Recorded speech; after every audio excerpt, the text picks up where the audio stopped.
Pai do Senhor, queridos, sejam bem-vindos aqui ao nosso canal, onde todos os dias nós estamos trazendo aqui uma reflexão da Palavra de Deus para os nossos corações. Seja muito bem-vindo aqui ao nosso canal, né?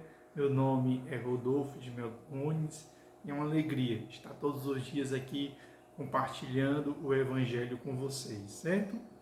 Então vamos abrir lá no livro de Marcos, capítulo 7, do versículos 24 ao 30, certo? Marcos, capítulo 7, dos versículos 24 ao versículo 30. Você também pode encontrar esse mesmo texto lá em Mateus, deixa eu ver aqui, capítulo 15, né? Capítulo 15, do versículos 21 ao 28 também você pode encontrar, certo? Vamos ler? Vamos ler aqui e aprender mais aqui com a palavra de Deus. Diz assim o texto: Levantou-se e partiu dali para as terras de Sidom e de Tiro. Quem se levantou? Jesus e os discípulos se levantaram do local onde eles estavam e foram para as terras de Tiro e de Sidom. Tendo entrado em uma casa dessa região, não queria que ninguém o soubesse, mas não pôde ocultar-se. Certa mulher, cuja filha estava possessa de espírito imundo, tendo ouvido falar a respeito dele, foi e lançou-se aos seus pés. Esta mulher era grega, de origem cirofenícia, e rogava-lhe que lhe expulsasse de sua filha o demônio. Disse Jesus, deixa primeiro saciar os filhos, pois não convém tomar o pão dos filhos e lançá-lo aos cachorrinhos. Ela, porém, lhe respondeu: Sim, Senhor, mas também os cachorrinhos comem debaixo da mesa as migalhas dos filhos. Então ele lhe disse: Por causa desta palavra, vai, o demônio já saiu da tua filha. Voltando ela para casa, achou a filha deitada na cama e o demônio a tinha deixado. Né, queridos? Que é um texto maravilhoso, né? Um dos textos maravilhosos aqui para a gente aprender algumas coisas e algumas lições, né? A primeira é a seguinte situação, ó. Lá no versículo 24 diz assim: Levantou-se e partiu dali para as terras de Tiro e de Sidom. Então, qual é o primeiro ponto aqui? Jesus Cristo pegou os discípulos, tirou os discípulos de uma região de conforto, ou seja, onde eles iam estar pregando, evangelizando somente para os próprios judeus, e levou eles para as terras de Tiro e para as terras de Sidom. As terras de Tiro era conhecida muito naquele período porque ela possuía 2 portos marítimos. E estes portos marítimos faziam comércio com o mundo inteiro. Inclusive, embarcações que saíam dessa região comercializando com o Mediterrâneo chegaram até as Ilhas Britânicas, né, o que é a Inglaterra hoje em dia, para você ver como a navegação era muito forte. Ou seja, tinha naquela região pessoas do mundo inteiro, ou seja, do mundo até então. Então foi o próprio Jesus Cristo que tirou os discípulos do conforto e levou para uma região de confronto, onde eles iriam se encontrar com gentios, querendo ou não. E além disso, a terra de Sidom, né, foi um dos primeiros povoados dos povos fenícios, né? E os povos fenícios, eles se implantaram numa região extremamente fértil, numa região extremamente produtiva. E muito que nós temos hoje é herança deles. A matemática, a escrita, a cerâmica, até mesmo a política, né? Lá no início, muito disso é herança desse povo fenício, ou seja, que aos olhos dos discípulos era um povo gentil, onde em nenhuma hipótese havia neles o desejo de querer se relacionar com aquelas pessoas, né?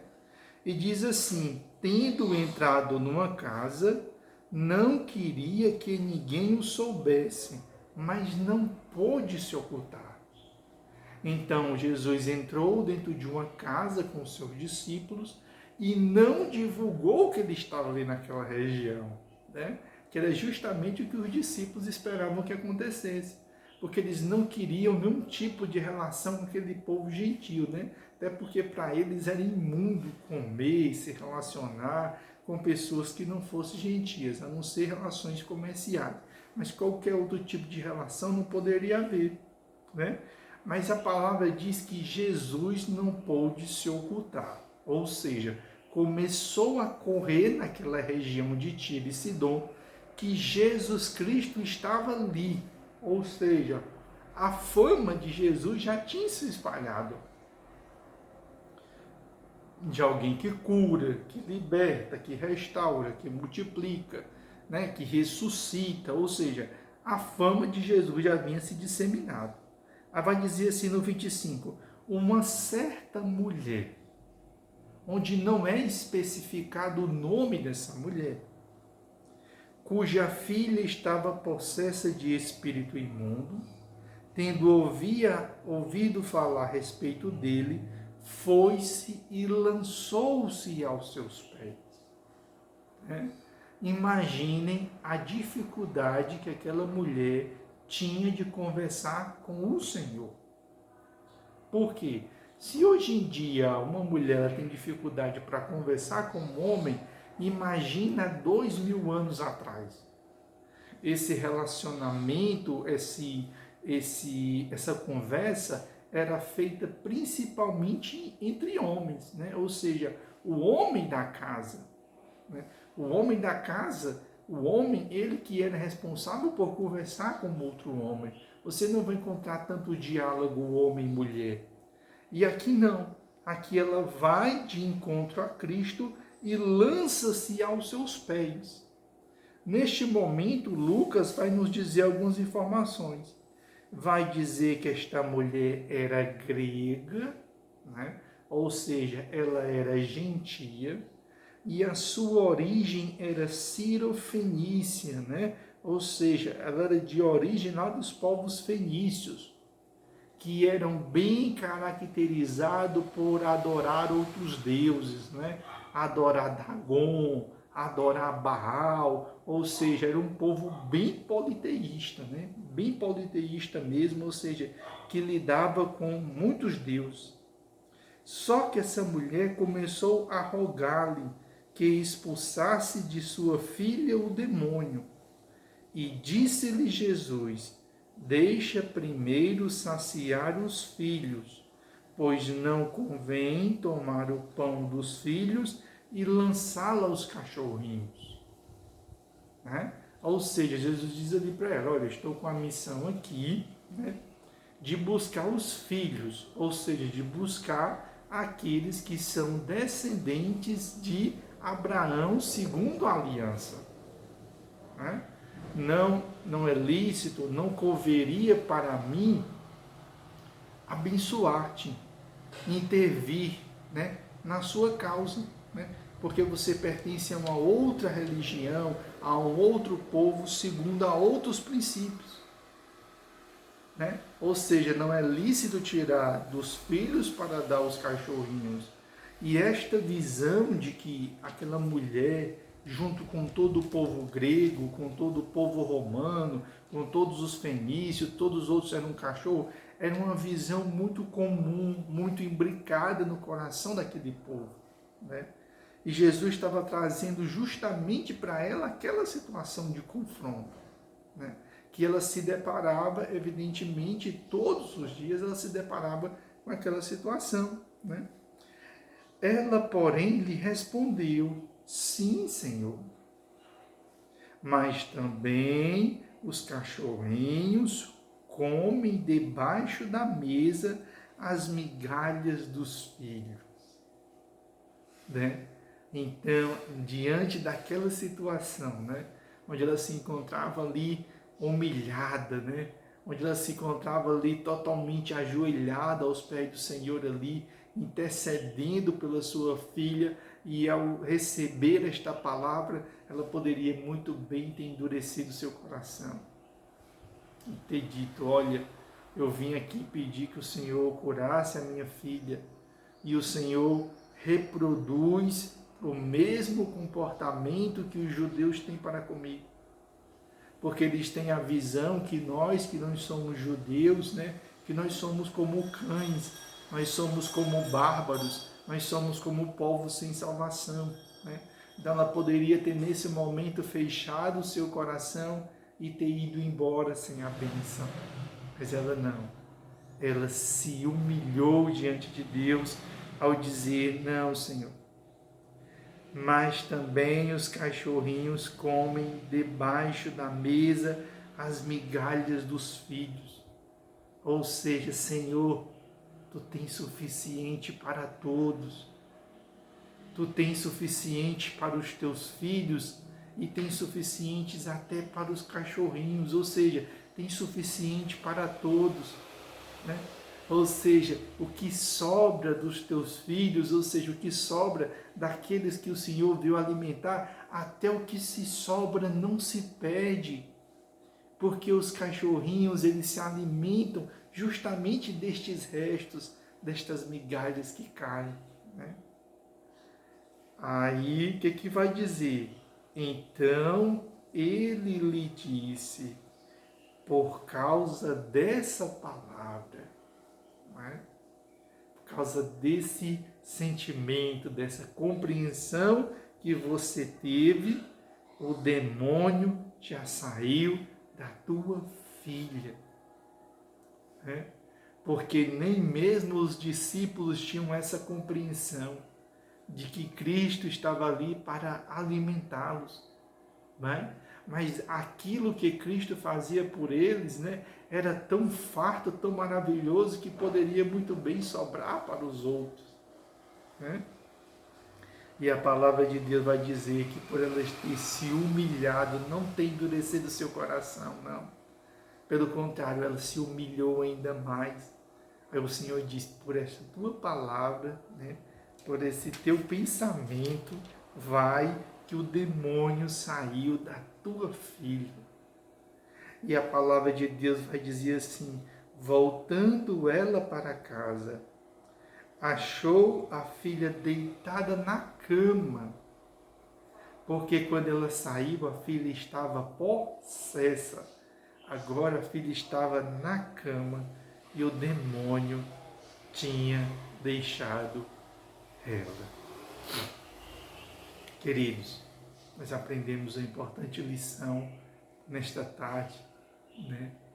Que situação difícil o Senhor colocou essa mulher, né? Ao dizer para ela que não era justo, não era digno que ele tirasse pão dos seus filhos para dar aos cachorrinhos. Só aquele texto ali certamente teria ferido a nossa alma, teria ferido o nosso ego, e no meio dos discípulos nós nos sentiríamos ainda mais humilhados. Mas ela não. Naquela situação de humilhação, ela foi lá e se humilhou mais ainda. Né? O que revela na característica dessa mulher até mesmo a característica do próprio Cristo. Né? Quantas vezes o Senhor Jesus Cristo, humilhado, não se humilhou ainda mais? Né? No próprio momento em que ele estava sendo ali crucificado, né? Sendo humilhado por aqueles homens, por aquelas mulheres, por aquelas pessoas, por aquelas autoridades, e ao invés de ele se impor, aí é que ele se humilhava ainda mais, dando exemplo e nos ensinando. Que nós não venhamos nenhum dia ter um coração tão duro a ponto de não nos humilharmos diante de Jesus Cristo. Por mais duras que possam ser as suas palavras, né? Que nós possamos sempre nos humilhar na presença dele. Porque se humilhar na presença de Deus, você alcança misericórdia. E você se humilhar na presença dos homens, nem sempre você vai encontrar misericórdia. Por isso que Davi falou muitas vezes: Senhor, eu prefiro 10.000 vezes cair em tuas mãos, porque eu encontro misericórdia, do que cair nos braços e nas mãos dos meus inimigos. Vamos lá? Fechar os nossos olhos, que essa palavra possa ter falado ao seu coração. Senhor Jesus Cristo, Pai amado, grande Deus maravilhoso. Senhor, nos dias que nós vivemos, na sociedade que nós vivemos, Senhor, ai daqueles que nos humilharem, Senhor. Imediatamente eles vão conhecer a nossa fúria, imediatamente eles vão conhecer o nosso rancor, imediatamente eles vão conhecer o ódio que existe dentro do nosso coração. Mas o Senhor nos ensina de uma outra forma, a termos um coração humilde, a termos um coração sempre disposto no tempo certo e no momento certo nos humilharmos. E principalmente diante de Ti, Senhor. Por mais duras que sejam as Tuas palavras, por mais cortantes que elas sejam, por mais que muitas vezes elas venham, Senhor, muitas vezes refletindo características e pensamentos da sociedade, Senhor, e ao gerarem humilhação dentro da gente, nós não venhamos deixar o nosso coração se encher, o nosso coração esbravejar, o nosso coração revidar, não. Que nós possamos ter um coração humilde todos os dias, Senhor, para nos humilharmos na Tua presença, Senhor. Porque muito melhor é nos humilharmos aos Teus pés. É muito melhor sermos humilhados diante do Teu ensinamento, diante da Tua palavra, Senhor, do que um dia sermos humilhados pelos homens, sermos humilhados pelos nossos inimigos, Senhor. Não. E todos os dias nós possamos estar aos Teus pés e humilhados na Tua presença, Senhor. É o que nós te pedimos nesta tarde, não só hoje, mas para todos sempre. Amém e amém. A paz do Senhor, querido, que Deus abençoe poderosamente a sua vida, derramando graça, derramando paz, derramando amor, né? Que você possa assistir esse vídeo, você possa estar aí compartilhando aí com outras pessoas, que certamente outras vidas vão ser abençoadas. A paz do Senhor para todos e até o nosso próximo encontro. Amém, queridos.